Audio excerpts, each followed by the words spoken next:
Did you make this game engine, or did you use one of the pre-made engines? We used Unity. It's made with Unity. Yeah, I knew we used it. a lot of. Maybe this is. I knew it. Maybe this is also something for devs. My experience with this project was I used Unity and I used a lot of third-party assets for all kinds of stuff because I thought basically it would make it it would make it easier to develop something quickly, and it kind of did.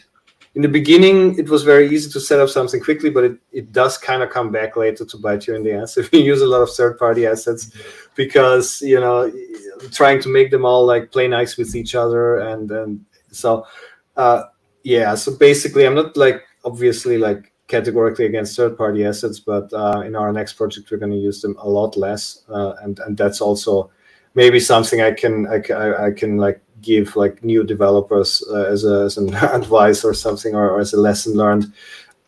These third-party assets, they look nice, but they're a little bit like a devil's bargain. In the beginning it's like great, but eventually it will come back to haunt you later in the development. That was actually one of my questions I had for you, was like a shortcut that you found later on that could have saved you hours. And like, it sounds like that's one of the shortcuts you found. Definitely.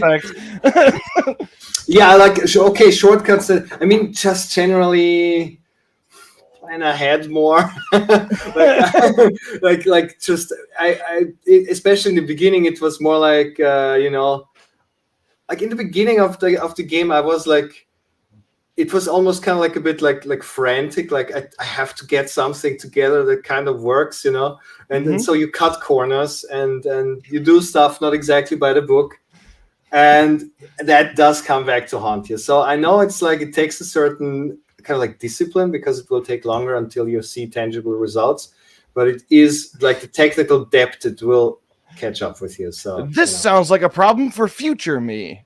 Yes, exactly. And it worked out great for past me. But future me was no, it was. I mean, that was definitely a big lesson. I don't know. I just like the team grew. As I said in the beginning, it was just me, and the team grew, and so something we had to like also learn like on the fly is like just basic project management. Right. Use a project management tool, use like task management and all of that stuff. And we are now like working in a somewhat. Finally, we managed to work in a somewhat like structured way. We do like Scrum, like bi-weekly sprints and. Okay. All that kind of stuff. So, yeah, sure. If we would have done that from the beginning, then we probably also could have saved a lot of headache. Of course. You live, you learn. All right. Aaron, do you have anything? It's a great game. People talk about it. People talk about how important it was for you to have success with that game, given the amount of censorship and challenge releasing on all the platforms. It's already hard enough for indies to get out there, but when you can't get out there on half of the platforms, right, it makes it tougher. So congratulations, sir. You've inspired a lot of people, and you created a great game. Thanks a lot. Yeah, it was definitely, of course, hard, because obviously all the usual outlets will not touch us with a 10-foot pole. And we did get, but I mean, whatever. Thankfully, we are not so reliant on them anymore, because there's social media and right, like the classical gaming journals like aren't taken as serious anymore anyway. So yeah, we did get banned on the German Steam store. Like, you cannot buy the game in Germany on Steam, which is I don't know. It's interesting. It is interesting. We tried to get Steam. It was very weird, because we tried to ask Steam, like, so basically Steam said, okay, we do believe. Wait, what was the message? They sent us a message saying like, we believe there is content which may not be allowed in Germany in your game after a review.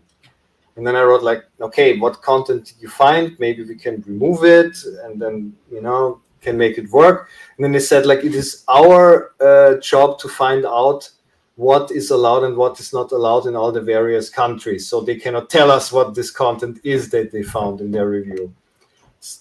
That sounds like bullshit. Yes, it was obviously complete bullshit. And I do know that Germany is like, okay, so I know it's like pretty much the most censorship happy, country, or one of the most censorship happy countries in Europe. And they really have been going pretty nuts in the last few years, and I'm pretty sure what actually happened, and that is actually also something. That is also something. I don't want to dox anybody, but like basically we have some insider information that what happened almost certainly is that basically a certain German authority has.